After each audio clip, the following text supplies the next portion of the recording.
ఏం చేస్తున్నారు? అబే ఏం లేదు, డైరీ రాసుకుంటున్నాను. డైరీయా? ఏం రాశారు? అదే, అది పర్సనల్ డైరీ, పరాయి వాళ్ళు చదవకూడదు. నేను పరాయిదాన్ని ఎలా అవుతానండి? డైరీ విషయంలో కట్టుకున్న భార్య కన్నబిడ్డలు కూడా పరాయి వాళ్ళే అవుతారు. మన మధ్య పర్సనల్ పరాయి మనుషులు అనే భేదం లేదని మీరేగా చెప్పారు. ఎప్పుడు? మొన్నటికి మొన్న. చెప్తే చెప్పానులే, ఒకరి డైరీ ఇంకోళ్ళు చదవటం చాలా తప్పు.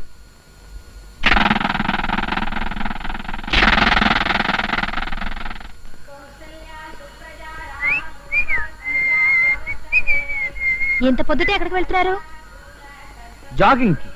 మీరు జాగింగ్ కా? వేకువ జామునే నిద్రలేచి వ్యాయామం చేసినచో శరీరము మెదడు రైలు ఇంజిన్ వలె చకచకా పనిచేయును. ఆరోగ్యమే మహాభాగ్యము, ఆ భాగ్యము సంపాదించుటకు. ఈ పాఠం ఎవరు చెప్పారు? Drill master.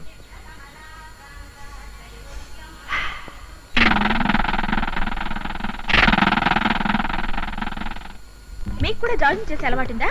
నిజం చెప్పాలంటే మీరు పరిచయం అయ్యే వరకు లేదండి, కానీ రామకృష్ణ పరమహంసం చూసి వివేకానంద ఇన్స్పైర్ అయినట్టు మిమ్మల్ని చూసి నేను ఇన్స్పైర్ అయ్యానండి. నా వల్ల మీరు ఇన్స్పైర్ అయ్యారంటే నాకు ఆనందమే. ఏమిటి వెనకపడ్డారు? నేను మరీ అంత స్పీడ్ గా వెళ్తున్నానా?